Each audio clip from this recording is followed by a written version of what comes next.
चलिए आइए अब हम लोग देखते हैं मीन्स ऑफ कम्युनिकेशन, संप्रेषण के साधन। There are various ways through which we communicate with each other.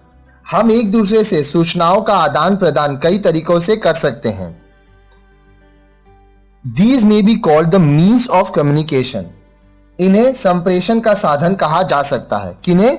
हर वो जरिया जिससे आप अपनी बात अपने से दूसरे तक पहुंचाते हैं। In face-to-face contact, we use different parts of our body or we directly talk to others while communicating our message. दूसरे से आमने सामने बात करते समय सूचनाओं के आदान प्रदान के लिए हम शब्दों का सहारा लेते हैं या अपने शरीर के कोई अंग का प्रयोग करते हैं। जैसे अगर हाँ बोलना है या ना बोलना है तो हम लोग अपने सिर को हिलाते हैं। किसी को अपने पास बुलाना है तो उसे हाथ से इशारा करके अपने पास बुलाते हैं। कभी कभी हम लोग आंखों से इशारा करते हैं। तो ये जो भी है, ये सारा आप अपने शरीर का भाग इस्तेमाल कर रहे हैं। कभी कभी आप सीधे तौर पर उससे बात करते हैं, उसे बोलते हैं। Where face-to-face communication is not possible, we take the help of some other means through which we usually convey our messages. अगर हम आमने सामने बात नहीं कर सकते तो हम अपना संदेश प्रेषित करने के लिए दूसरे माध्यमों की सहायता लेते हैं।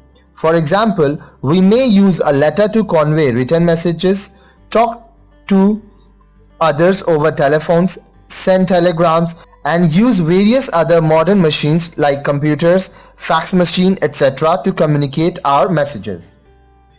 उदाहरण के लिए लिखित संदेश भेजने के लिए हम चिट्ठियों का प्रयोग कर सकते हैं।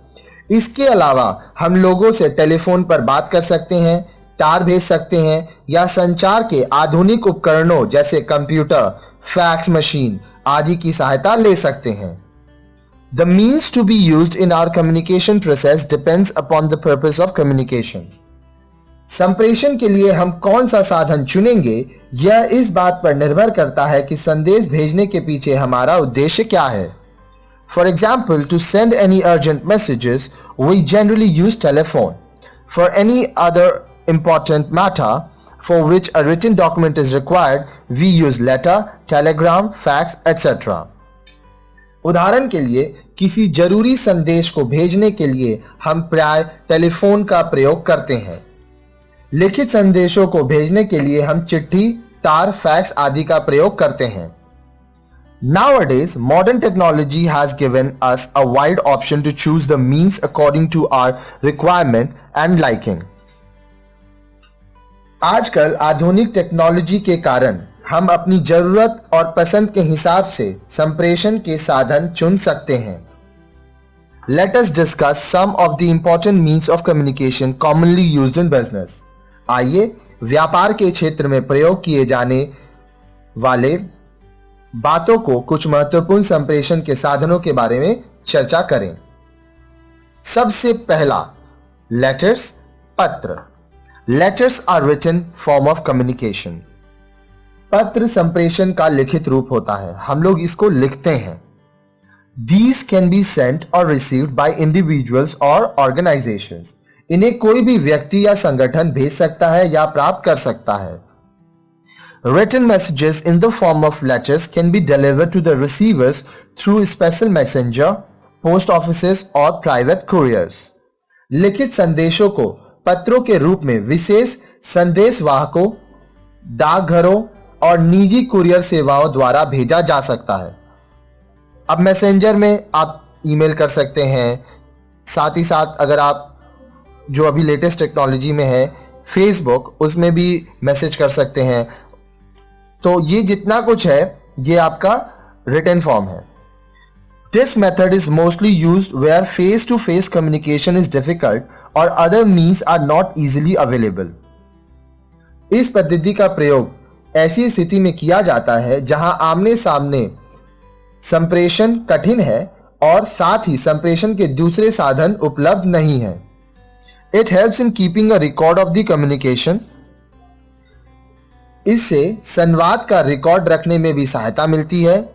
The cost involved is low in this means of communication. संप्रेषण के इस साधन पर खर्च बहुत कम आता है। आइए नेक्स्ट देखते हैं हम लोग टेलीग्राम्स। इसको तार कहते हैं। अब ये प्रचलन में नहीं है लेकिन सिलेबस में है तो हम लोग इसके बारे में जरूर जानेंगे। It is also a form of written communication by which messages can be sent quickly to distant places. यह भी लिखित संप्रेषण का एक रूप है जिसके द्वारा संदेश को एक जगह से दूसरी जगह तेजी से भेजा जा सकता है। It is generally used when there is an urgency of communicating any important message. इसका प्रयोग प्राय उस समय किया जाता है जब कोई महत्वपूर्ण संदेश बहुत जल्दी भेजना होता है। It transmits message much faster than ordinary post mail. तार से संदेश डाक के पत्र की अपेक्षा बहुत तेजी से जाता है। This facility is available in all telegraph offices where on payment of a specific charge we send our message. यह सुविधा सभी तार घरों में उपलब्ध है। हम एक निश्चित शुल्क अदा करते हैं और तार की सुविधा प्राप्त करते हैं। शुल्क मतलब पैसा। Charges are payable on the basis of number of words used in writing the message, including the address of the receiver and sender's name. Hence, telegraphic messages are written in brief. इसका शुल्क संदेश लिखने में इस्तेमाल हुए शब्दों की संख्या के आधार पर तय होता है। इस शुल्क में प्रेषक और प्राप्तकर्ता का पता लिखने में इस्तेमाल हुए शब्दों की संख्या को भी जोड़ा जाता है। इसलिए तार को छोटे संदेश ही भेजने के लिए हम लोग उपयोग करते हैं।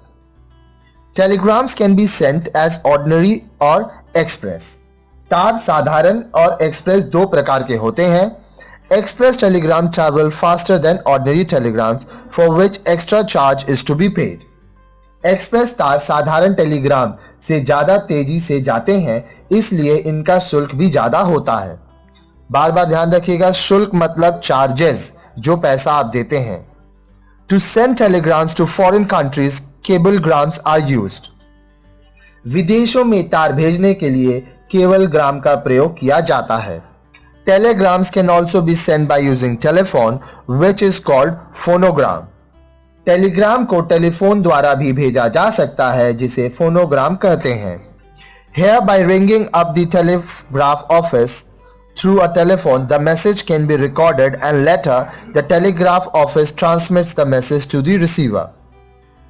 इसमें टेलीग्राफ कार्यालय को अपना संदेश टेलीफोन पर रिकॉर्ड करा सकते हैं और इसके बाद टेलीग्राफ कार्यालय प्राप्तकर्ता को संदेश भेज देता है।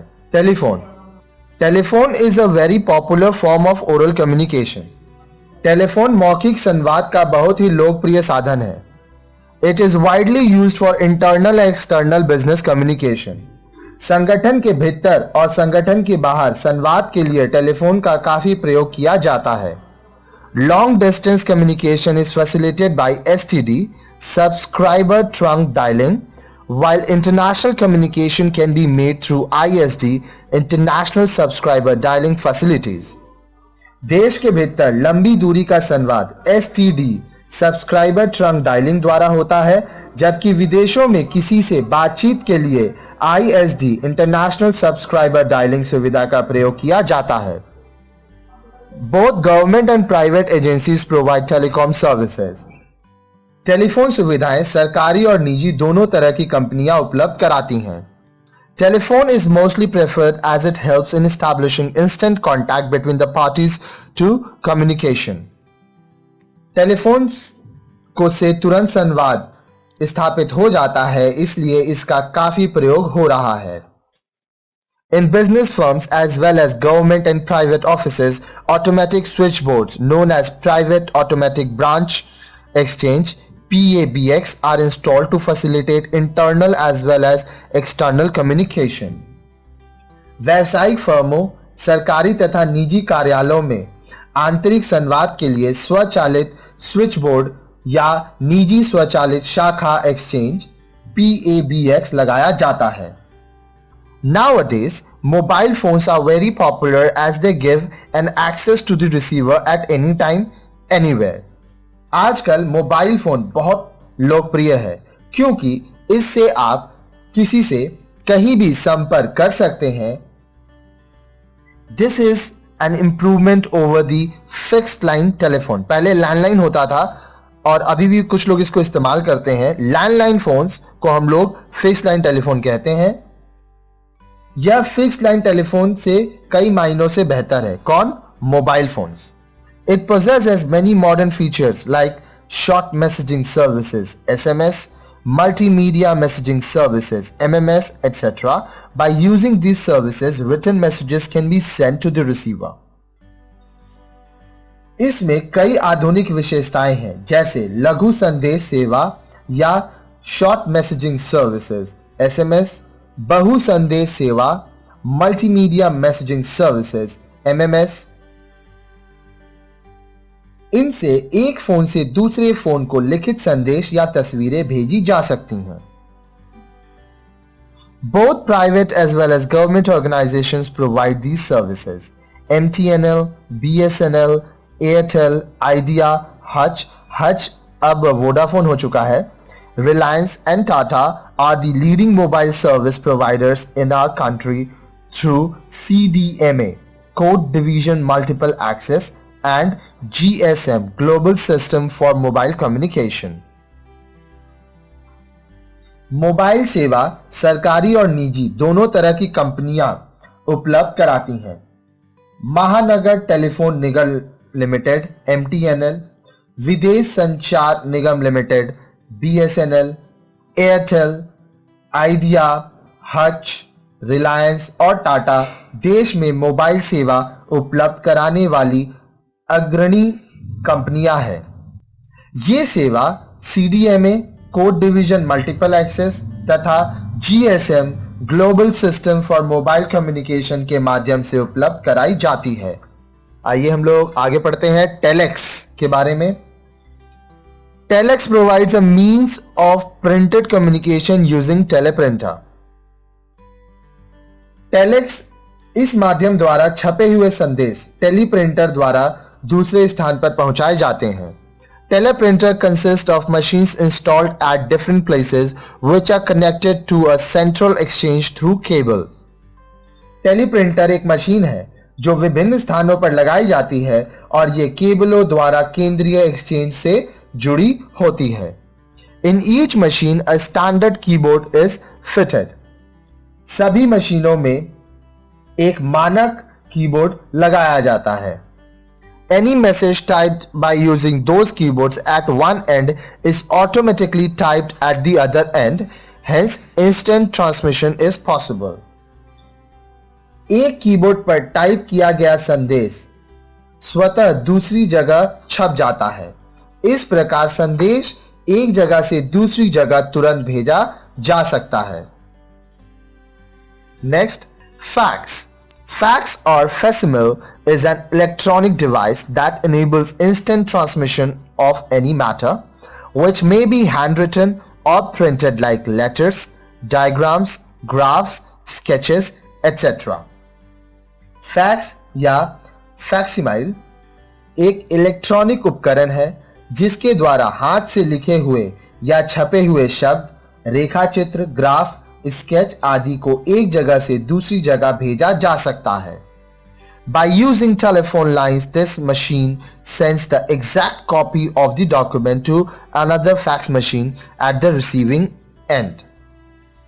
फैक्स मशीन टेलीफोन लाइनों के माध्यम से किसी दस्तावेज को दूसरी जगह जैसे का तैसा भेज देती है.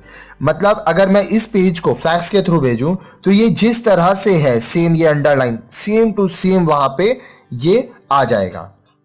For sending any messages, the documents on which message, diagram or drawing is typed or drawn has to be put in the fax machine and the fax number or telephone number of the other party has to be dialed.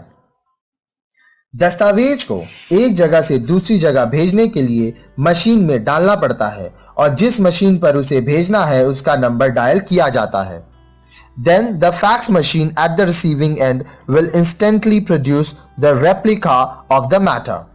इसके बाद दूसरी fax machine उसकी नकल तुरंत निकाल देती है. Replica का मतलब होता है नकल.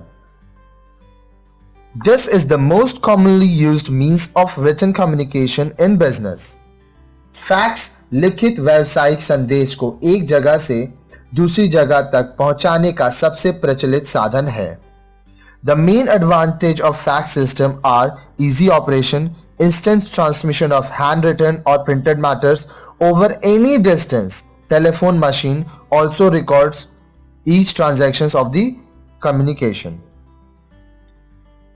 फैक्स प्रणाली का मुख्य लाभ है आसान संचालन, हाथ से लिखे या छपे हुए संदेश का तुरंत स्थानांतरण, चाहे दूरी कितनी ही क्यों ना हो, दो या दो से अधिक प्राप्तकर्ताओं तक एक साथ प्रसारण आदि। फैक्स मशीन प्रत्येक संदेश के प्रेषण का रिकॉर्ड भी रखती है। The only limitation is that fax machine accepts documents up to a standard size. Fax में सिर्फ एक ही कमी है कि इसमें डालने के लिए दस्तावेज मानक स्तर या उससे छोटा होना चाहिए। मान लीजिए अगर इतना बड़ा पेपर ही अलाउड है तो इससे बड़ा पेपर आप नहीं डाल सकते, इससे छोटा आप डाल सकते हैं। Again, as usual practice, a copy of the same document is sent to the receiver through post for their record. प्रार्थनानुसार फैक्स से भेजे गए संदेश की एक कॉपी प्राप्तकर्ता के रिकॉर्ड के लिए डाक से उसे भेजी जाती है। कहने का मतलब जब जरूरत है आप तुरंत फैक्स कर दिए, मान लीजिए इसी पेज को, सामने वाला का काम हो गया, फिर आप इस पेज को आराम से कुरियर कर दिए और ये ओरिजिनल कॉपी भी उस तक पहुंच गया। Telephone receiver at the other end also makes a photocopy of the document immediately after receiving the message through fax machine because there may be a chance that the ink used by the machine may fade away after some time. प्राप्तकर्ता fax से प्राप्त संदेश की तुरंत photocopy करता है। Photocopy करना मतलब जेरोक्स करना, क्योंकि उस पर मौजूद स्याही को धूमिल पड़ जाने का खतरा रखता है। धूमिल पड़ जाना मतलब फेड हो जाना, मिट जाना। चलिए हम लोग नेक्स्ट देखते हैं ईमेल। ईमेल सेवाएं। ईमेल, जिसको इलेक्ट्रॉनिक मेल कहा जाता है, electronic mail popularly known as email is a modern means of communication. Electronic mail या ईमेल संप्रेषण का आधुनिकतम साधन है। The system makes use of electronic methods of transmitting and receiving information. इसमें इलेक्ट्रॉनिक पद्धति द्वारा संदेश को एक जगह से दूसरी जगह भेजा जाता है। In this case, individuals through the internet open an email account in their name from any ISP, Internet Service Provider. इसके लिए सबसे पहले आपको इंटरनेट पर से अपना ईमेल अकाउंट खोलना पड़ेगा। Then letters, messages, pictures or sounds can be sent through their computer to the email accounts of other individuals. इसके बाद आप अपना ईमेल अकाउंट से पत्र, संदेश, चित्र आदि कुछ भी किसी दूसरे के ईमेल अकाउंट में भेज सकते हैं। Whenever the other person will access his email account, he receives the message. दूसरा व्यक्ति जब भी अपना ईमेल अकाउंट को देखता है उसे संदेश मिल जाता है। The information is communicated audio visually and the process is extremely fast. यह संदेश भेजने का श्रव्य तथा दृश्य माध्यम है। This method is gaining popularity with increased use of internet among the users. इस माध्यम से संदेश बहुत तेजी से भेजा जाता है। इंटरनेट का इस्तेमाल बढ़ने के साथ ही इसकी लोकप्रियता बढ़ रही है। अब ईमेल आईडी होता कैसा है? जैसे मेरा ईमेल आईडी है रघुनाथ जायसवाल @gmail.com। अब देखिए ये @ होगा, इसके बाद यहां .com होगा, .co हो सकता है, .in हो सकता है, फिर ये जीमेल है, याहू हो सकता है, हॉटमेल हो सकता है, और यहां पे आपका नाम या जो लेटर्स आप अल्फाबेट्स यूज करना चाहें। चलिए नेक्स्ट देखते हैं वॉइसमेल, जिसको वॉइसमेल ही कहते हैं हिंदी में। It is a computer-based system for receiving and responding to incoming telephone calls. यह कंप्यूटर आधारित प्रणाली है जिसके द्वारा आने वाले टेलीफोन को प्राप्त करके उसका जवाब दिया जाता है। It records and stores telephone messages through computer memory. Voice call में कंप्यूटर की मेमोरी द्वारा टेलीफोन से आए संदेशों को जमा किया जाता है। यहाँ पे जो भी कॉल आ रहा है, जो भी वॉइस मेल आप रिकॉर्ड करके भेजते हो, सामने वाले के पास यह रिकॉर्ड होता जाता है। The call can get the required information by dialing the voicemail number and then following the instruction of the computer. Call करने वाला वॉइस मेल का नंबर डायल कर और फिर कंप्यूटर द्वारा दिए निर्देशों का पालन कर आवश्यक सूचना ले सकता है। The individuals can also record their messages through voicemail. वह वॉइस मेल पर अपना संदेश रिकॉर्ड भी करा सकता है। The receiver at their own convenience can get the message from the machine and take action accordingly. प्राप्तकर्ता अपनी सुविधा के अनुसार संदेशों को सुन सकता है और फिर उसका जवाब दे सकता है। You can get information regarding admission, examination and result of NIOS through an interactive voicemail system which has been installed at its headquarters at Noida. You can dial any of the two telephone numbers 012046266909 or 012046266910 to get information from the voicemail. आप राष्ट्रीय मुक्त विद्यालय संस्थान NIOS national institute of open schooling की interactive voice mail प्रणाली पर phone करके प्रवेश, जिसको एडमिशन कहते हैं, परीक्षा एग्जामिनेशन और परिणाम रिजल्ट की जानकारी ले सकते हैं। यह प्रणाली संस्थान के नई दिल्ली स्थित मुख्यालय में लगी हुई है।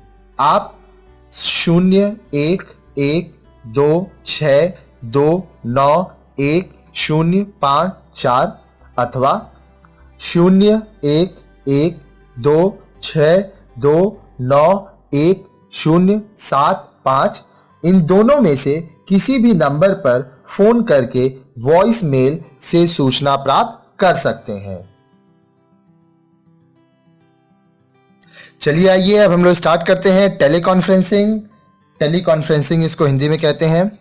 Conference generally refers to meeting of people for consultation और discussion regarding any common issue.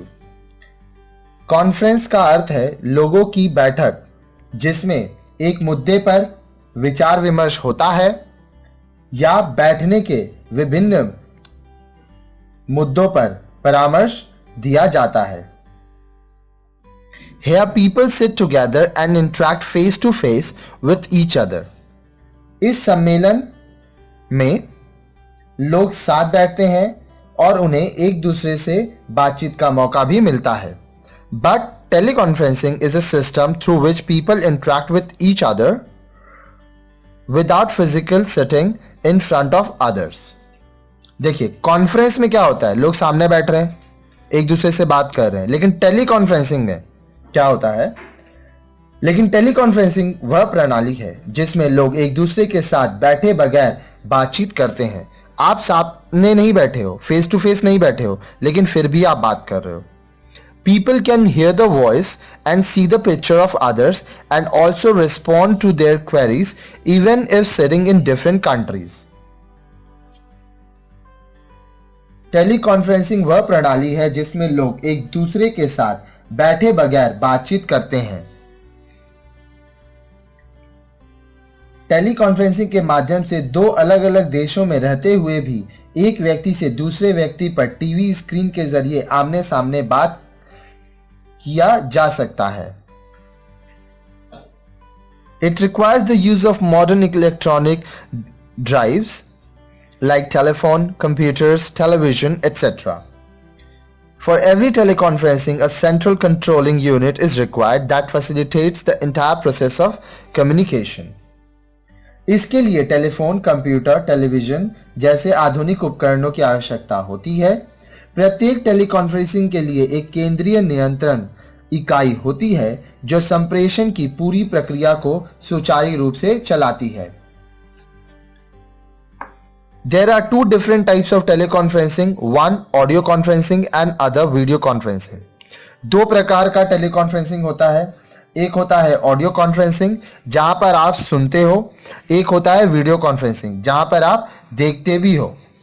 सुनते तो दोनों जगह हो, ऑडियो में सिर्फ सुनते हो, वीडियो में सुनते भी हो, देखते भी हो। तो चलिए पहले देखते हैं ऑडियो कॉन्फ्रेंसिंग क्या होता है। It is a two-way audio communication system in which the participants listens to the voice and responds immediately sitting at different places. People may listen to the voice through radio or television and put their queries by using telephone. Audio conferencing